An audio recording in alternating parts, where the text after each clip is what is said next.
Throwing Stones fans, we are back for video 2. Yay. And we are really excited to be here. If you didn't watch the last one, we were really bummed that we couldn't do the live shows, so we thought we would come and do a video where we could talk about what's happened in the episodes and answer some of your awesome questions. So here we are, and we'll start by introducing ourselves. I'm Rebekah Kennedy, and I play Chrissy. I'm Cherami, Leigh, and I play Robin. And I'm Lindsay, Seidel, and I play Rachel. So now I guess we'll talk about a little bit about what you guys saw in episodes 4 and 5. Yes. So, it's terrifying. So whoever wants to start with maybe what happened? Well, we're all in episode 4, you had a rough time. I had a rough time. I had to encounter Rebecca's character. You know, tied up. No. And Rebecca comes with her little pair of scissors. They're not little pairs. No, they were big scissors, large actually. scissors. That are really warm. Well, before she kills me, she gives me an A on my cheek. Like the worst recap ever. Especially since we're laughing through all this pain. It's really ridiculous. Alright, so yeah, so she gives me a little A, you know, like the scarlet letter, and then she stabs me in the head with the same pair of scissors. So mean. And kills me. She goes through, she gives me a little, like, she talks to me for a little bit beforehand, little speech, you know, we chit-chat a little bit. Mostly me. Before she's... Because you're gagged. Yeah, well, but then she takes it out, you know, and I'm like, oh, hey, what's up? I'm just hanging out here. Fancy seeing you here. Bart and Jason are going to watch this and be like, thank God we wrote this show and not the 3 of them. So, before that, you see Tad and I in the classroom. And Tad has been apologizing for pushing Chrissy out. And so then you see the flashback. And that's when you see Chrissy meet Beckett, and you realize that Chrissy has been in on it, and they have a nice little kiss. Yeah, that was kind of crazy. Really sweet. It was precious. And I like when you tried to touch his face, and he's like, "No, it's killing time." And it was like, "Wow, you." No, but I really like that little essence of romance. Yeah, in there. a little bit of it, a little taste of the Notebook. Sweet. I'd like to see this romance progress. I have a feeling it's not a very healthy relationship. I'm just saying. So he tells me that I have to prove myself to him as part of the team. Team Beckett. Initiation. Beckett. So then you see me and I kill Rachel. Yeah. And then Chrissy feels bad for a moment. Has a moment of clarity and tells Tad. I'm a really good person. And I really don't think you're that bad of a person. You had some parties. It wasn't you, though. True. It was Tad. Like, I felt bad for Tad. Right. Not you. I'm just kidding. So I tell You had a moment with me, too. She did. You did have a moment where you kind of regretted it, and then you were like, no, I'm killing her. Yeah. And I tell Tad to run, and that's the end of episode 4. That was really long. Beckett's at the door. It's long. Clearly a really good episode. That was a good one. Yep. It was My hair looked great. My makeup looked good. Your face was a Top little notch. scarred. A little bloody. Everyone was like, who was that Victoria's Secret model? No, there's I think I remember her from the seriously, the show. in this show, normally when you're on any other project, everybody's like, I gotta get their makeup touched up, I gotta get the lip gloss touched up. With this film, it's like the worse you look, the better. Yeah. And we all look awful. Yeah. When I got my eyes maced, our awesome, the special effects makeup on this was super amazing. It was amazing. And she's actually so great. She's on that show right now. Face Off. Yeah, Face Off. You know that show? Yeah, Heather. She's great. Yes, she's awesome. But they took stuff and made my eyes really swollen. I looked in a mirror and I was like, it was my birthday when we shot the gym scene. I was like, wow, happy birthday, Cherami. You look awful. The best. I love it. The best is when you drive home afterward. Yeah. And it's the middle of the night. You're all bloody and gross. I'm all bloody and gross, and it looks real, okay? Yeah, it does. And so it's really good whenever I get to a red light, you know, when I'm stopped, and I just kind of look at the car next to me, and I'm like, and I'm all like, it's even better. Bloody. It's even better if you go through like a drive-through. Yeah, I've done that before just to be difficult. Why didn't I do that? Yeah, because then they Can we do the makeup should again? do that again. Let's do the makeup and just do this for fun. We can hire Heather. Heather, let's play a trick on that Wendy's. She's like, I'm off doing better things. So, what happened in episode 5? Actually, Heather made it fun. Beckett's at the door. Beckett's at the door. Yeah. And he comes in, and him and Tad start to have their little moments of him. Tom did a really great job. That was was so like good. so sad. Yeah. I don't. Basically, him, talking about Tom. the Bible and talking about if he's the shepherd or the lamb. Mm-hmm. And then at the end, like, who does Tad want to be? And you'll find out, later on what that exactly means. And then at the end, Can't tell you yet. He reveals that he knows that Chrissy's in the ceiling. Yep. So Chrissy has nowhere to go at this point. She's like, oh. Robin is still handcuffed to dead Stacy. Oh, yes. And it's really dark in the gym, and we're on that awesome cheerleading tumble mat, and I decide that I have this brilliant plan. I'm gonna do some tumbling attached to a dead body. That would have been pretty cool. No, it wouldn't. I think that would have been where Kayla's like, no, I draw the line at me getting slammed on the ground. You're like, ready? Okay. So I start dragging my little handcuffed buddy, who's not living anymore, because we're gonna get out of that gym together. So that's 5 bonding. victims. Yeah. 5 Who's victims? Yeah. Is you're left alive? I'm alive, and Tom's alive. And Tom's alive. So far. And Beckett. That's it. That's it. That's really sad. Everybody. And if my death wasn't like immediate, I mean, I could have still been alive. You could still a be little there, bit, but I mean, I was gonna die. I'm pretty sure that I didn't want so to be alive. I mean, until I don't know. If you stab someone in the head with scissors, I've never tried. You might have just been like, I can't even deal with this anymore. I'm just out. I'm leaving. I'm just gonna pretend like I'm just gonna just lift let my her arm up bleed to death. Maybe she missed. Yeah. When she tried to stab Maybe me you're just left mauled. No, Chrissy's way better than that. She has great aim. That's right. When it comes to stabbing people in the head with scissors. So, in a roundabout way, that's what's happened. Yay! And if you're not confused yet, well then great. I'm glad you're still with us. Just rewatch the episodes if we messed that up for you.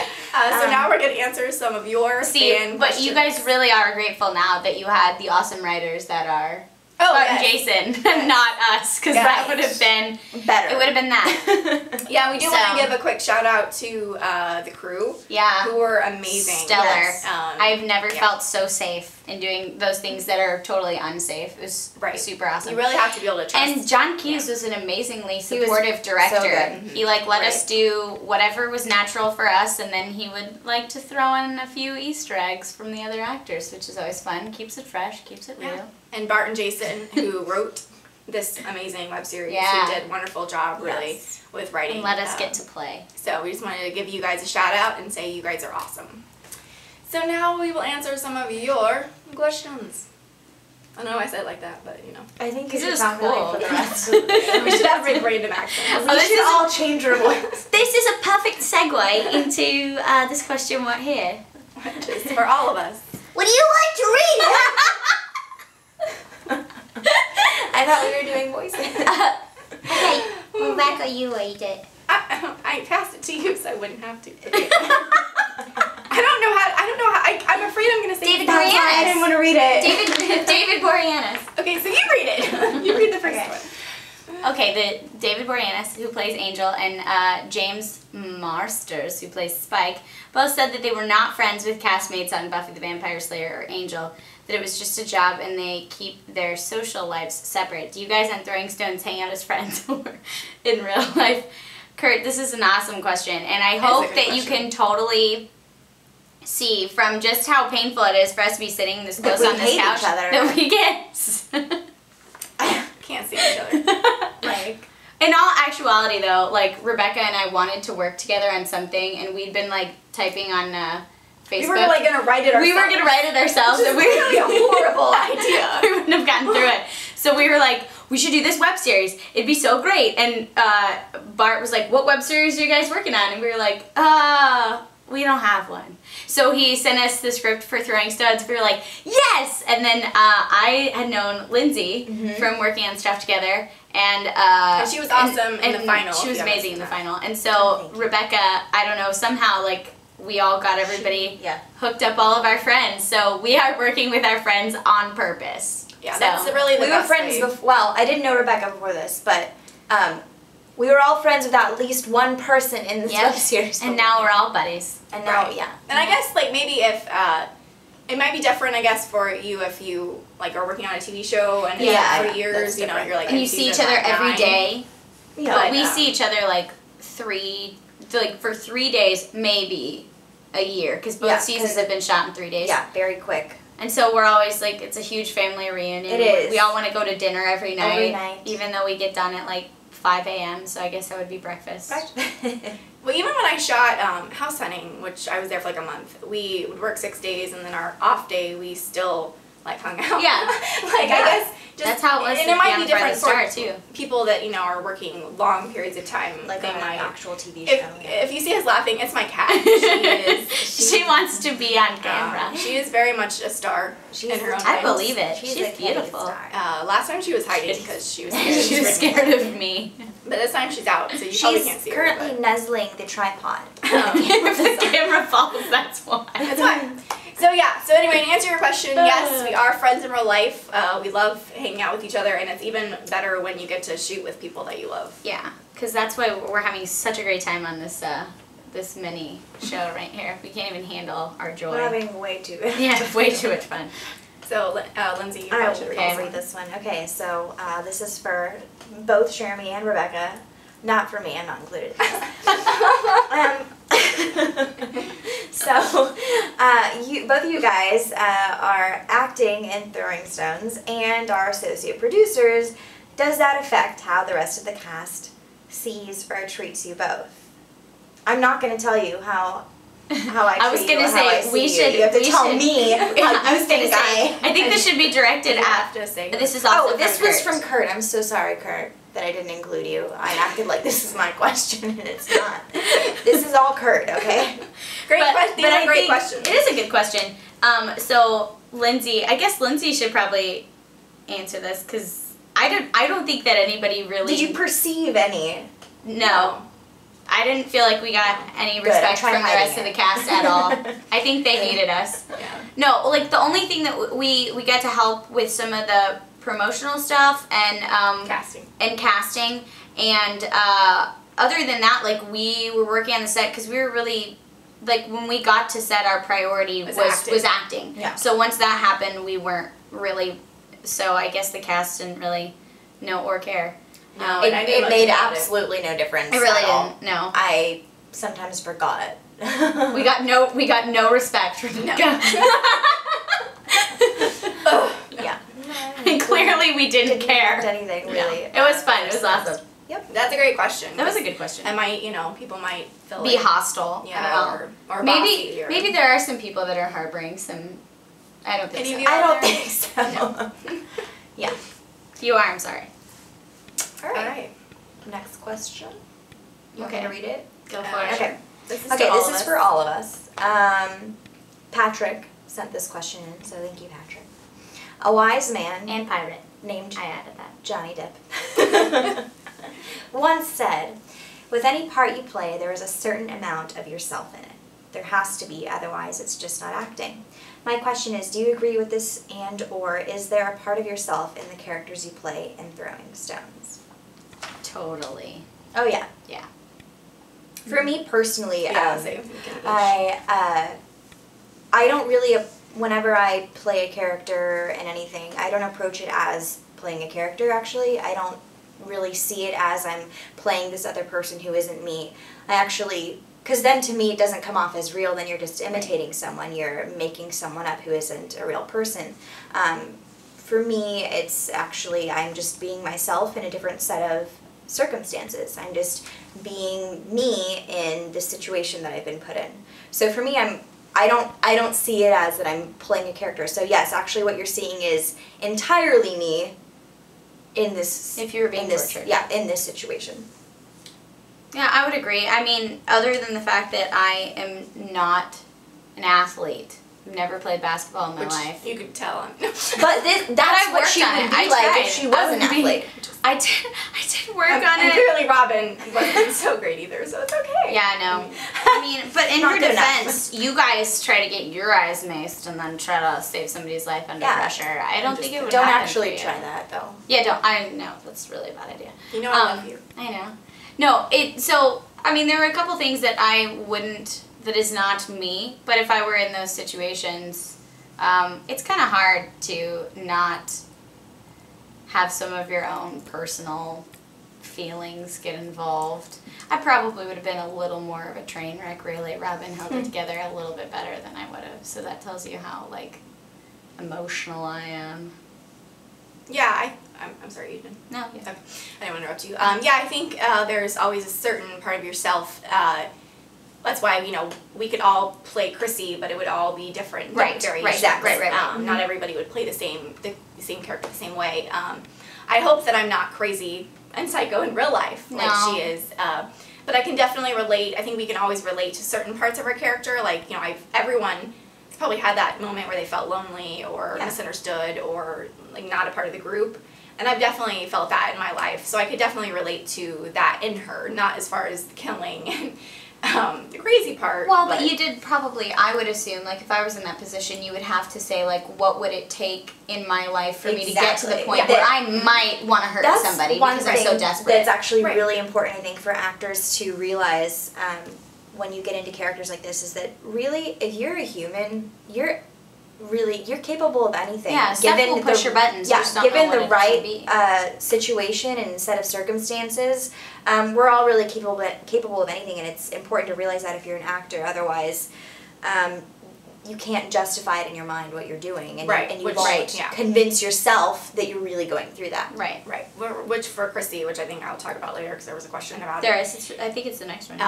Yeah, so I can talk about that because there was definitely, like you said, you're figuring out in your own mind, your own character's mind, what pushed you to this point of the brink of basically losing it. Right. You know? Well, and I think the script was written well enough that you can see her progression, which is kind of nice because in a lot of projects you won't have a script that's written. She didn't just write you have to kind of write that in for yourself sometimes. Yeah. So that was a good question too. Yay, good question, Patrick. We like that question. In episode 4, Rebekah. How did you prepare yourself mentally and emotionally for the scene with Rachel and the scissors? I'd always thought that one of the hardest things for actors to do is act out a scene where they would have to hurt or kill someone, especially if they really wanted to look convincing and not campy. And you're such a nice person, and seeing that you bring out this really dark and demented side is fascinating to see. And that was from Steve D. Good question, Steve. Actually, she's acting right now. That's how she really is. Yeah, not nice at all. Oh. It was interesting. That she's gonna kill us now. It was interesting. Because I've never played a crazy character before, so this was my first. And I didn't want it to be like you said. I didn't want it to be campy or come off like fake and weird and like weird. So. Weird. Two weirds. So for me, I went from Chrissy's mind is, it was very much a show for her. It was kind of like she was taking what Beckett would do and, you know, do it. Because she could have easily just come into the room, seen you there, and just like stabbed you right there. But it was very much about showing you why you were there and why you deserved to die in her mind. And almost justifying it for herself, like hearing it out loud makes it okay in her own mind to do it. And I have to say that Lindsay definitely made it challenging for me, which was great as Chrissy because she was so real and authentic in her being terrified that it was great for me because Chrissy struggles with, you know, after she burns her face, she's like, oh my God, I can't believe I just did it. Because before it was just all talk. Yeah. You know, she was talking about how, you know, I'm going to do this and whatever, but she hadn't actually done it. So once she burned your face, she was like, Now I Whoa, have to commit. that just happened. Yeah, like now I have to go through with it. Like I can't just leave her like this. And plus, what is Rebekah gonna think if I don't do it? So, she follows through. But so for me as an actor too, it was great because I struggled with seeing poor Lindsay being so real and scared and not wanting to be so mean and hurtful. But so that's kind of how I prepared myself, just thinking as much about her as I could.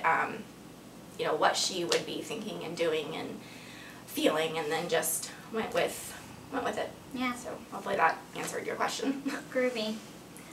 This one's for all of us. Sometimes when actors spend a lot of time working together, they can subconsciously lose their own rhythm and adopt someone else's, speaking the other person's rhythm. Did that happen to any of you? And this is from David. I don't think so. No.